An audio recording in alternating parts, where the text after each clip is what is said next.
Grande Prêmio da Espanha, nona etapa do calendário de 2025, e para essa corrida temos talvez a principal mudança para essa temporada. A FIA resolveu banir de vez as tais asas flexíveis, e esse papo já vem se arrastando desde o ano passado. Então, no começo desse ano, a FIA disse que essa palhaçada iria acabar a partir da Espanha, e cá estamos nós. E essa mudança gerou uma certa expectativa, porque a principal equipe que seria afetada por essa nova diretiva seria a McLaren, que é o melhor carro do grid atual. Lembrando que no GP de Imola, a Mercedes, por exemplo, já trocou de asa e o desempenho da equipe caiu drasticamente desde então. Então fica aquela pergunta, será que o mesmo vai acontecer com a McLaren? Ou será que vai mudar absolutamente nada? Se acontecer, quem vai sair na frente? Red Bull, Ferrari, Aston Martin?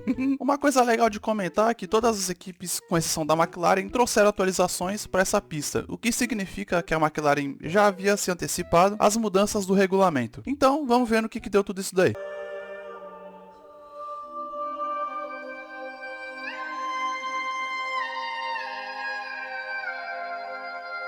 No treino livre 1, com gente nova no grid, Hirakawa, que nem é tão novo assim, e o francês Victor Martins substituíram respectivamente o Ocon na Haas e o Albon na Williams. E nesse treino, quem fez o melhor tempo foi o Norris, depois o Verstappen e o Hamilton ficou em terceiro. Fora o mesmo de sempre, que é um piloto atrapalhando o outro e o Hirakawa indo na brita, não teve nada demais nesse treino. No treino livre 2, o melhor tempo ficou com Piastri, Russell em segundo, Verstappen em terceiro. Outro treino sem muita coisa para comentar, fora o Berman rodando e o Bortoleto escapando da pista. No último treino, o melhor tempo foi do Piastri, de novo. Norris em segundo, Leclerc em terceiro, o que significa que a mudança nas asas não mudaram absolutamente nada. A McLaren liderou todos os treinos, ai que beleza. Mais um treino com diversos nada pra comentar, só um piloto ou outro que saiu da pista. Já que não teve muito o que comentar nos treinos, vamos pra classificação. Na primeira volta do Q1, o Piastri registrou a melhor volta e os eliminados até então eram esses, inclusive com o Bortoleto em último. No final dessa sessão, na saída dos boxes, a Alpine do Colapinto simplesmente foi de arrasta. O Colapinto ficou parado na pista do box, e pra você que não acompanhou a corrida de Mônaco, ela foi mais ou menos isso daí que você tá vendo. No final, os eliminados foram Tsunoda em último, Colapinto em 19º, Sainz em 18º, Ocon em 17º, e o Hülkenberg, que quase passa por Q2, ficou em 16º. Bortoleto fez uma voltaça e terminou em 10º. Lembrando que o Bortoleto só foi ter o carro atualizado no treino livre 3, e mesmo assim passou por Q2. No Q2, de novo, o Piastri registrou a melhor volta, e o Bortoleto, por um certo momento, me fez acreditar que um Q3 era possível, o que, convenhamos, era algo muito difícil de acontecer, mas às vezes é bom acreditar, né? De qualquer forma, o Bortoleto fez uma excelente classificação. Os eliminados foram Berman em 15º, Stroll em 14º, Lawson em 13º, Bortoleto em 12º e Albon em 11º. Q3, e aqui, se por acaso qualquer torcedor tivesse uma fagulha de esperança de que a Ferrari, ou a Mercedes, ou o Verstappen pudessem fazer frente à McLaren, Piastri e Norris fizeram questão de matar de vez essa esperança, e já na primeira volta colocaram mais de 2 décimos no resto do grid. No final, é óbvio que eles melhoraram mais ainda os seus tempos, e o Piastri não só melhorou, como ele colocou de novo 2 décimos de diferença até no Norris. Então Piastri, com 1:11.546, fez a pole para a corrida. O grid final ficou assim, e antes da gente ir para a corrida, eu estou aqui para informar para todos vocês que Felipe Drugovich é o piloto mais azarado do mundo. O Stroll, depois da classificação, sentiu fortes dores no punho, e sim, essas dores são por causa daquele acidente que ele sofreu lá no começo de 2023. E as notícias que vem saindo são de que o Stroll teria dado um piti depois da classificação, e essa lesão foi causada por ele ter socado uma mesa. Tá bravinha a moça, ui ui ui. Tá rolando uns boatos de que ele talvez não tenha condição para correr no Canadá. Se isso acontecer, o Drugovich já disse que entre correr em Le Mans e a Fórmula 1, a prioridade é a Fórmula 1. Então quem sabe na próxima corrida nós tenhamos 2 brasileiros no grid. Mas e nessa corrida? Por que ele não correu? Por não ter feito nenhuma sessão de treino livre e nem ter participado da classificação, por regulamento ele não pode participar da corrida. E é por isso que eu digo que Felipe Drugovich é azarado. Não é a primeira vez que isso acontece, é o Stroll quebrando os 2 pulsos, é o Alonso com dor de barriga, é o Stroll com dor no pulso de novo, e o Drugovich nunca consegue correr. É sempre na trave o bagulho. Tá bom, vamos pra corrida antes que eu fique louco. Na corrida, pra variar, o Piastri manteve sua posição, e o Norris perdeu uma posição pro Verstappen e caiu pra 3º lugar. Hamilton passou o Russell e ficou em 4º lugar. Russell que perdeu mais uma posição pro Leclerc, e o Hülkenberg que saiu de 16º para 11º. Passou até o Bortoleto, filhão. Logo depois, ainda no Hülkenberg, ele passou o Alonso na volta 13, e o Norris finalmente passou o Verstappen, que, convenhamos, era algo já esperado esperado, zero surpresas. Na volta seguinte, o Alonso foi parar na brita completamente sozinho. Albon abandonou a corrida depois da Williams ter que trocar a asa dianteira de um carro pela terceira vez, eu acho. E esse abandono do Albon tá na conta do Lawson, que tava completamente louco nessa corrida. E é claro que tem um espacinho reservado pro Lawson no final do vídeo. Praticamente lá pro final da corrida, o Antonelli abandonou por problemas no motor. E a terceira corrida seguida que acontece algum problema no carro da Mercedes. Tá parecendo até a Ferrari em 2022.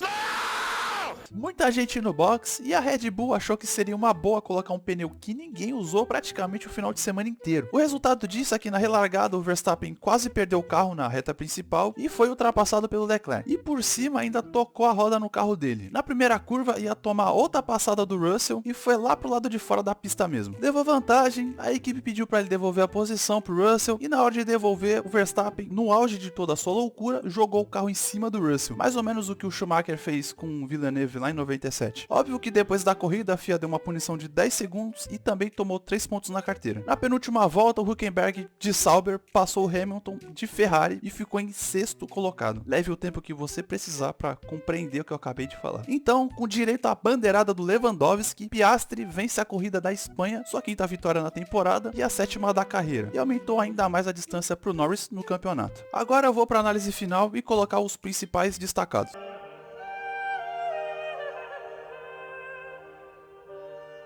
Primeiro destaque positivo vai pro GOAT da corrida. Nico Hülkenberg fez o impossível com esse carro. Terminou em sexto na corrida e com a punição do Verstappen, herdou a quinta colocação. Pô, sem brincadeira, essa talvez seja a melhor corrida da carreira do Hülkenberg. E olha que o cara já é velho. De Sauber, ele ficou praticamente a corrida toda nos pontos. No safety car, ele já tava em oitavo. E eu vendo isso, já tava achando um excelente resultado. Mas nessas últimas voltas, ele ainda conseguiu passar o Hadjar e o Hamilton. E tudo isso fora a largada que ele fez. Ganhou 5 posições. Enfim, cara, muito boa a corrida do Hülkenberg. Próximo destaque positivo vai pro Leclerc, que ficou meio sumido a corrida toda, é verdade, porém, largou bem, ficou a corrida toda ali em quarto e soube se aproveitar do erro do Verstappen para entrar no pódio. Vamos ser sinceros, ele não tinha carro para chegar nesse pódio. Outro destaque positivo vai pro Bortoleto. Eu sei, vocês podem olhar pro resultado do Hülkenberg e achar que o Bortola fez uma corrida ruim, mas na verdade é exatamente o contrário. O Bortoleto fez sim uma boa corrida, o problema do resultado final eu coloco muito mais por causa da Sauber do que o piloto em si. Tem sido incrível a quantidade de vezes que a Sauber errou na estratégia do Bortoleto, demoraram demais para trocar o pneu dele, acabaram perdendo a janela de substituição. Para vocês terem uma noção, ele chegou a ser o carro mais lento da pista porque o pneu já estava completamente pelado. Eu ainda acho que ele tinha sim condição de passar o Lawson no final da corrida, fora que ele perdeu algumas voltas atrás do Sainz. Mas também não dá para negar que ele fez uma bela ultrapassagem no Sainz depois. Fora que ele teve um ritmo bom durante toda a corrida, por pouco ele não pontuou. E vai ajudar muito o dia em que a equipe parar de errar na estratégia dele. Vou fazer uma menção pro Piastri, que liderou a corrida toda, ficou mais líder do que nunca e praticamente não deu nem chance pro Norris o final de semana todo. Fora a pole que ele fez também. Pro Hadjar, que fez uma boa corrida, pontuou e de novo indo pro Q3. E claro, pra Sauber, que pra mim foi a equipe que melhor atualizou esse carro, apesar da estratégia merda com o Bortoleto, pelo menos eles acertaram em cheio na do Hülkenberg. Destaques negativos, o primeiro vai ser o Kamikaze Lawson, que teve seu dia de loucura, tava distribuindo batida pra todo mundo, tirou o álbum da corrida, na largada bateu no Alonso, bateu no Berman, o cara achou que tava num servidor online de Fórmula 1. E tudo isso e ainda quase pontuou, mas não dá não, mano, o cara correu muito mal. Verstappen é o nosso último destaque negativo e ele nem estaria aqui se não fosse pelas últimas voltas. O cara em um único lance conseguiu estragar a corrida inteira dele, jogou o carro de propósito em cima do Russell, tomou uma punição de 10 segundos, caiu pra 10º na corrida, tomou 3 pontos na carteira. E lembrando que ele já tomou 11 pontos e 12 é o limite que um piloto pode tomar, o cara tá a um ponto de ser banido por uma corrida. Muitas vezes o Verstappen ele é 8 ou 80, ou ele é um gênio ou o cara fica loucão do cu e faz essa bomba aí. Vou fazer uma menção pra Red Bull, que escolheu o pior pneu possível pro Verstappen e praticamente matou qualquer chance de disputa no final da corrida. Pro Colapinto, que mais uma vez não correu absolutamente nada e ainda por cima deu azar na classificação. Pro Yuki Tsunoda, que ficou em último na classificação, também não correu nada e ainda ficou atrás do Bortoleto de Sauber. Pra Haas e pra Williams, que foram as piores equipes do final de semana. E uma última menção pro Rafael Câmara, que de novo fez a pole na Fórmula 3 e de novo venceu a corrida longa e abriu praticamente um rio de distância do segundo colocado. Bom, esse foi o vídeo. A próxima corrida é daqui 2 semanas lá no Canadá. Deixa o like se você gostou, se inscreve no canal para acompanhar os próximos vídeos e comenta alguma coisa, que com certeza eu vou estar lendo. Até o próximo vídeo e